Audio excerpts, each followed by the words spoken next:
আজকে এই সৎসঙ্গে উপস্থিত সৎসঙ্গের পুরোহিত, ঠাকুরের পুত পবিত্র পাঞ্জাদারি কর্মী, শ্রদ্ধেয় দাদা মায়েরা, ছোট ছোট ভাই ও বোনেরা, সবাইকে জানাচ্ছি আমার রাও জয়গুরু। এতক্ষণ খুব কীর্তনে মত্ত হয়েছিলাম। ঠাকুর পুণ্যপুঁথিতে বলেছেন, হাততালি দিয়ে কীর্তন করলে আমাদের পাপ তাপ জ্বালা যন্ত্রণা দূরীভূত হয়ে যায়। তাই ঠাকুরের এই যে তুমুল কীর্তনের প্রচলন। ঠাকুর যখন কীর্তন করতেন তখন ঠাকুর কীর্তনের দল নিয়ে যখন কীর্তন করতে করতে যেতেন, গাছপালা পর্যন্ত নিয়ে যেত।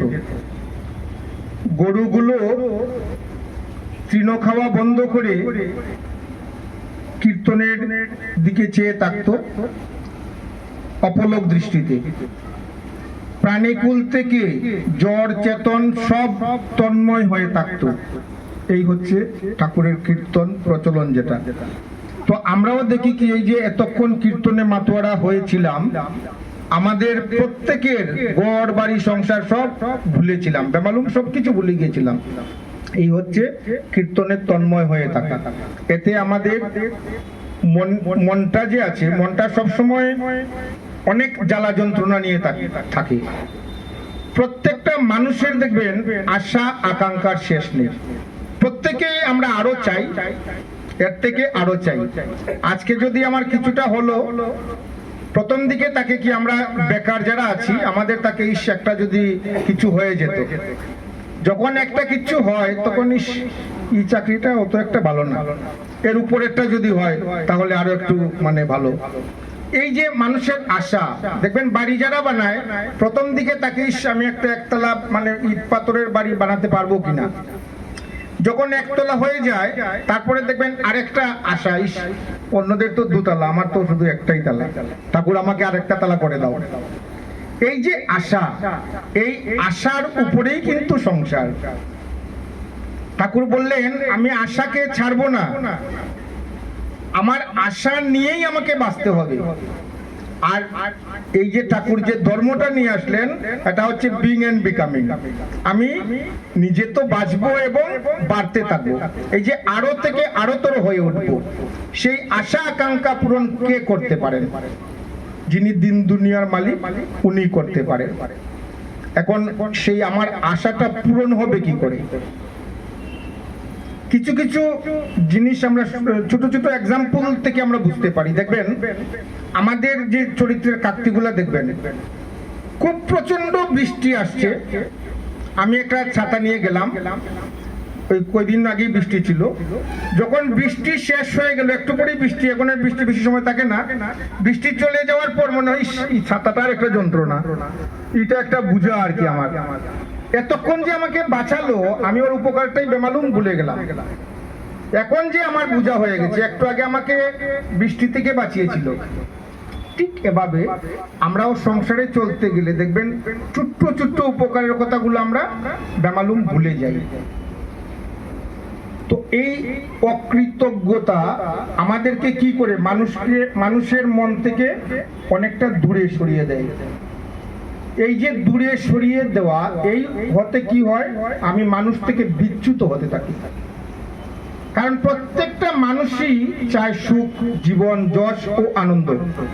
এটা যদি না পায়, মানুষের জীবনটা একটা অস্বচ্ছন্দময় হয়ে ওঠে। প্রত্যেকটা মানুষই চায় যে আমি শান্তিতে থাকবো, স্বস্তিতে থাকবো। তার জন্য ঠাকুর বললেন, মানুষ তোমার হইতে দুষ বা দুঃখ চায় না। অনেক সময় দেখবেন দেখা হলেই আমরা কি বলি, ইস আমার এই যন্ত্রণা, আমার সেই যন্ত্রণা। ঠাকুর বললেন, নিয়ত দুষ ও দুঃখের কথা মানুষকে সহানুভূতি শূন্য করে তোলে। আমি যখনই একজন গুরু ভাইকে পেলাম, যখন আমার দুষ এবং দুঃখের কথা নিরন্তর বলতে থাকি, ওই মানুষটার থেকে আমি ধীরে ধীরে দূরে সরে যাব। এই হচ্ছে ঠাকুরের কথা। তো আমাকে সেই ঠাকুরের মতো যদি আমি হয়ে উঠতে পারি, দুঃখেও আনন্দ পাবো।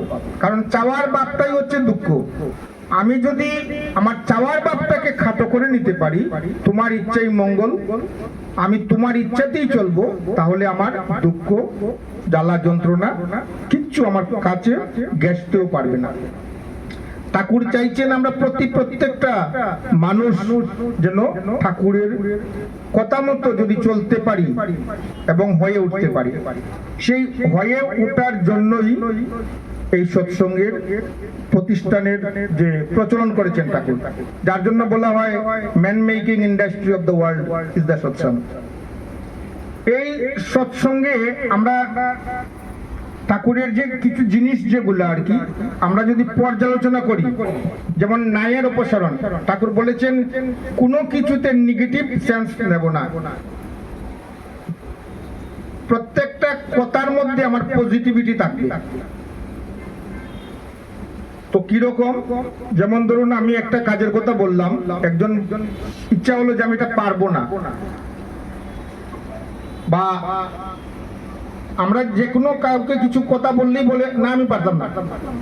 এই যে নেগেটিভিটি, এই নেগেটিভিটিটা মানুষের একটা সাইকোলজিস্টের কাছে যদি যান দেখবেন এটা আমাদের বৃত্তিগত নয়, এটা আমাদের জেনেটিক্যালি আমাদের মধ্যে বিরাজমান। যার জন্য ছোট্ট বাচ্চাটাকে যদি বলেন এই আগুনটাতে ধরিস না, ও কিন্তু ওই আগুনটাতে গিয়ে ধরবে।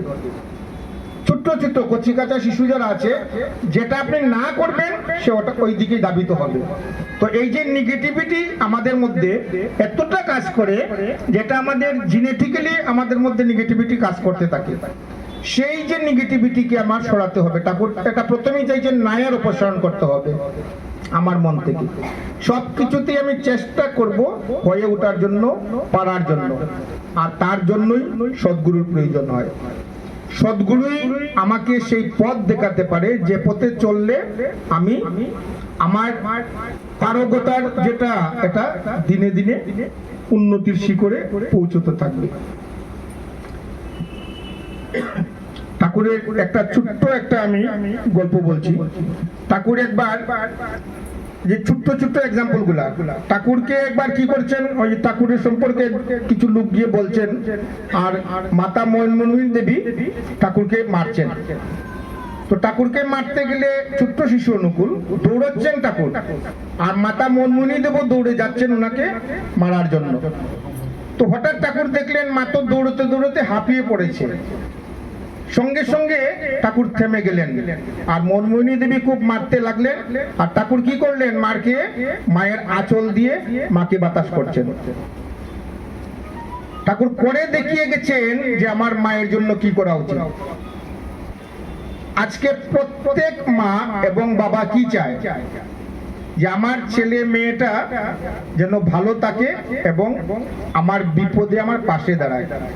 আর আমরা কি করি, মা বাবা যখন বুড়ো হয়ে যায় তখন আমাদের কাছে একটা জঞ্জালের মতো মনে হয়। মা বাবাকে সময় দেওয়ার আমাদের সময় আমরা দিতেই পারি না।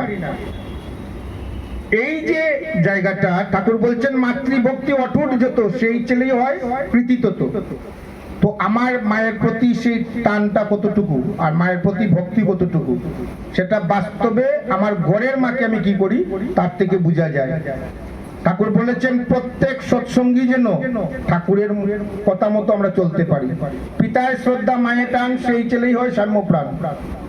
তো আমাদের প্রত্যেক সংসারের মধ্যে যে ছেলে মেয়েরা আছে ওদেরকে ঠাকুরের মতো করে যদি আমরা তুলতে পারি, মাকে প্রণাম করলে মা যাতে সঙ্গে সঙ্গে বলে বাবাকে প্রণাম কর, আর বাবাকে প্রণাম করলে বাচ্চাটাকে যেতে বলা হয় যে মাকে প্রণাম কর। এভাবে যদি আমি শিশুদের মধ্যে আচার আচরণটা ছাড়িয়ে না দিতে পারি তাহলে আমরা ঠাকুরের মতো হয়ে উঠতে পারবো না। ঠাকুর চাইছেন একটা সৎসঙ্গী মানুষ রাস্তা দিয়ে হেঁটে গেলে যাতে লোকে বলে ও সৎসঙ্গী। অন্যদের থেকে আমাদের প্রভেদটা এই, ঠাকুর চাইছেন এরকম হওয়ার জন্য। তো আমরা প্রত্যেকে যাতে ঠাকুরের কথা মতো সৎসঙ্গী হয়ে উঠতে পারি এবং ঠাকুরের ভাবধারায় নিজেকে চালিত করে নিয়ে যেতে পারি, এই প্রার্থনা করে আজকে যিনি এই সৎসঙ্গের আয়োজন করেছেন, এই বাড়ির মালিক যিনি ওনাদের ইষ্টময় জীবন কামনা করে এবং যে উদ্দেশ্য নিয়ে সৎসঙ্গ দিয়েছে সেই উদ্দেশ্য যাতে সফল হয় এই কামনা করে আমার কথা এখানে শেষ করছি। জয় গুরু।